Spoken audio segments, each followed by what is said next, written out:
Grandpa here. That's what some of my commenters have called me. Grandpa or Pops. I don't care. I love it. I think it's great. So if you see me as a grandfather figure, I'm all for it. You can adopt me and I'll adopt you. Okay, so I understand you've been having a little trouble sleeping lately and you're a little tense. So what I thought I might do for you is kind of go back in time to when you were a little child, and maybe your mother or your father used to tuck you into bed at night. Maybe they would massage you, gently massage your arms and your head, and just kind of try to soothe you, make you feel relaxed. So I want to do that for you. And then what I want to do is massage your hair just a little bit. Get in there, massage your scalp. You know, you actually have very, very beautiful hair. It's really thick. It's really shiny. It looks very healthy. I know you're proud of yourself. You take good care of yourself and it shows. Okay, so lay back. Let your eyes get heavy. Let's do just a little deep breathing. There are a lot of techniques to deep breathing, but I want to show you my favorite. And what you do basically is breathe in through your nose. You breathe in to the count of 4. So it's, then you hold it and then exhale through your mouth. In for 4, out for 6. Okay, so it's important to remember that. In for 4, out for 6. And what that's doing, believe it or not, it's stimulating your vagus nerve, which is part of your parasympathetic nervous system, and it's telling you that you're safe, everything is good, and you can relax. So by providing more oxygen to our brain, it's a cue, so let's do that for 2 or 3 times, okay? Actually, if you keep doing it, it could make you just a tiny bit dizzy, especially at first. So let's do 3, okay? So let's go. 1.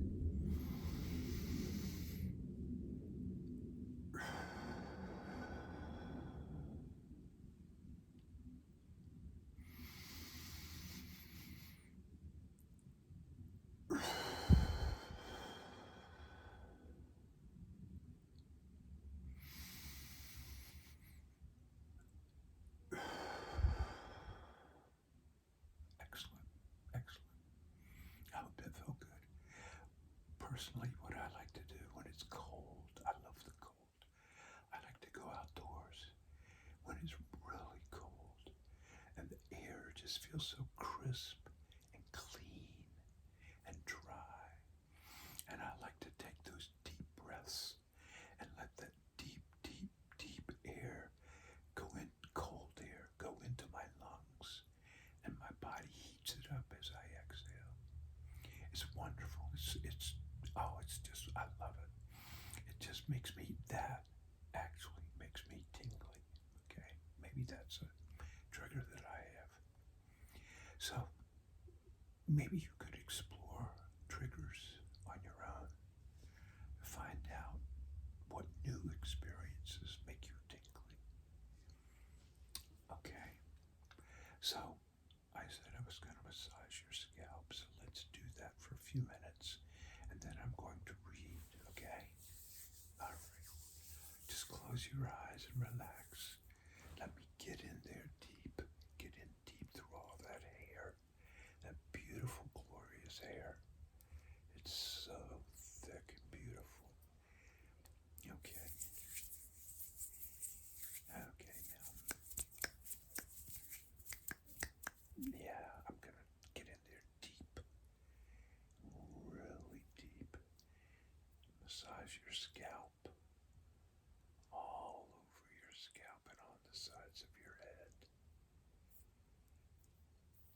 feels so good to have it massaged, doesn't it?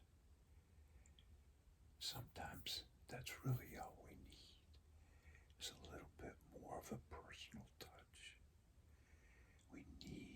Humans need to be touched by other humans. We have to have that physical connection. So let me feel your scalp and let you enjoy that sense of connectivity for a few minutes. If your eyes get heavy, that's great. I want you to. I want your eyes to get heavy and for you to relax. And just use your imagination if you want to remember being a child. How good it felt to get in bed. Yeah. Get under the covers and have mom or dad come in and kiss you on the forehead and tell you that they love you, that you were safe, and that you could go to sleep and have beautiful, pleasant dreams. Okay? Mom and dad are in the next room, so you're perfectly safe. I love massaging your scalp. What I like to do, if you don't mind, is not just massage with my fingertips, but actually use my fingernails ever so lightly to just kind of scratch. Let me scratch. Yeah, let's scratch your scalp. It's a funny thing, isn't it? Sometimes if you have an itch and you scratch it, you find out that you itch in other places too. So one itch, one scratch leads to another. And the next thing you're all over the place scratching. I don't know if that happens to me. Maybe it doesn't happen to you. It's okay. Now relax. Good.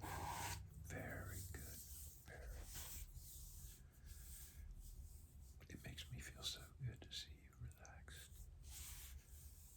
There's so much stress in everybody's lives these days that it's so important to find a way to unwind, a healthy way to unwind. So good. Now what I'd like to do, like I said, is to read you. I want to read you a couple of poems by my favorite poet. As a matter of fact, he's the only poet that I know. His name is David White. He's either British or Irish, I'm not sure. But he's just an amazing, absolutely amazing poet. So you have to listen to what he has to say because there's a powerful message in all of his poems, okay? So this first one that I want to read to you, it's called Everything is Waiting for You. Pretty appropriate, don't you think? Okay. It's not very long. Your great mistake is to act the drama as if you were alone. As if life were a progressive and cunning crime with no witness to be hidden. To feel abandoned is to deny the intimacy of your surroundings. Surely, even you, at times, have felt the grand array, the swelling presence, and the chorus crowding out your solo voice. You must note the way the soap dish enables you, or the window latch grants you freedom. Alertness is the hidden discipline of familiarity. The stairs are your mentor of things to come. The doors have always been there to frighten you and invite you.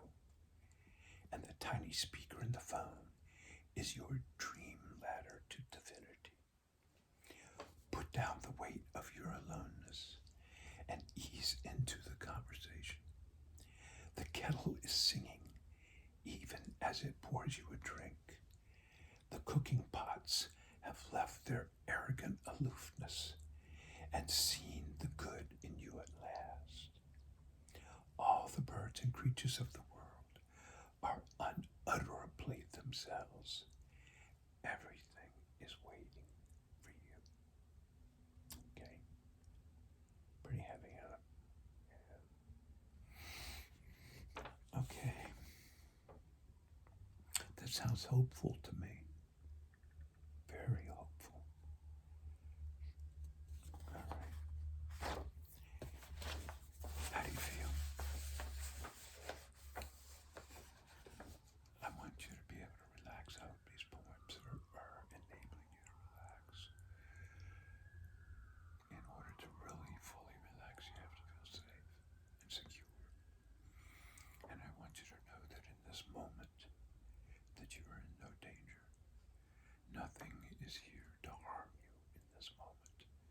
You are perfectly, perfectly safe. There's nothing you can do about tomorrow's problems. So set them aside. Just focus on today, right now. Okay? And the magic of it, if you think about it, is that it's always, always right now. The past is gone. The future does not exist. It is always now. And yet we spend so much of our life thinking about the past or anticipating the future, and that we fully, completely, absolutely fail to see what is directly in front of us right now. So bring your attention to this present moment. Feel your body. Ask yourself, how does your body feel? Is it heavy with fatigue? Does it want to sleep? It might. Pay attention to that. Okay, I'm going to read another one to you now. Again, this is David White. It's called Sweet Darkness. When your eyes are tired, the world is tired also. When your vision has gone, no part of the world can find you. Time to go into the dark, where the night has eyes to recognize its own. There you can be sure you are not beyond love. The dark will be your womb tonight. The night will give you a horizon further than you can see. You must learn one thing. The world was made to be free in. Give up all the other worlds except the one to which you belong. Sometimes it takes darkness and the sweet confinement of your aloneness to learn anything or anyone that does not bring you alive is too small for you. Okay.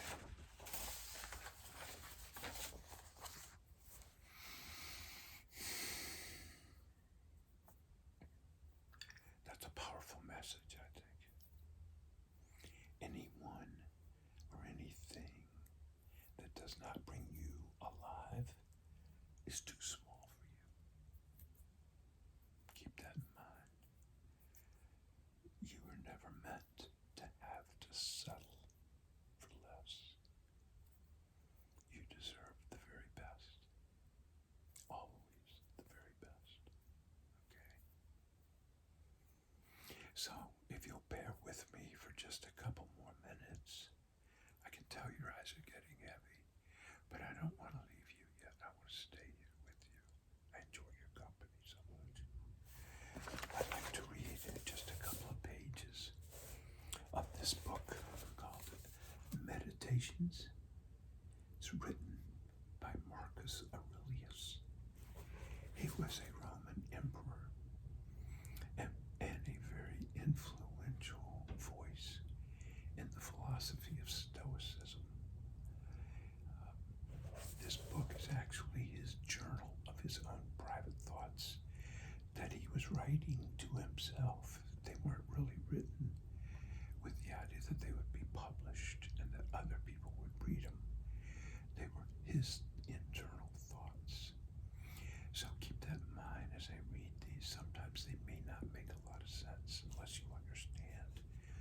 his audience was.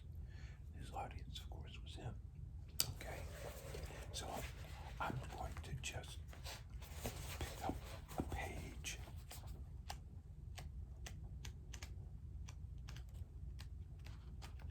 There's so many pages. I'm going to start here. My grandfather, Varus, character and self-control. My father, from my own memories and his reputation, integrity and manliness. My mother, her reverence for the divine, her generosity, her inability not only to do wrong, but even to conceive of doing it in the simple way she lived, not in the least like the rich. My great-grandfather, to avoid the public schools, to hire good private teachers, and to accept the resulting costs as money well spent.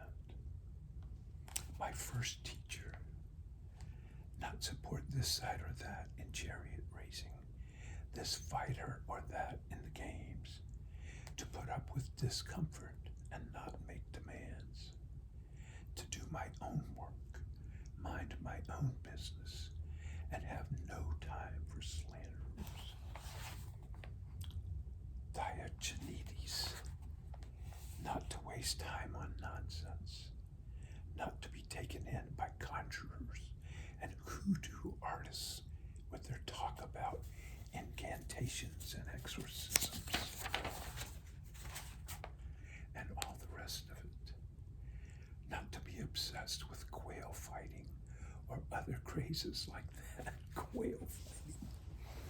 To hear unwelcome truth, to practice philosophy, and to study with Bacchius, and then with Dandaeus and Marcianus, to write dialogues as a student, to choose the Greek lifestyle, the camp bed, and the cloak.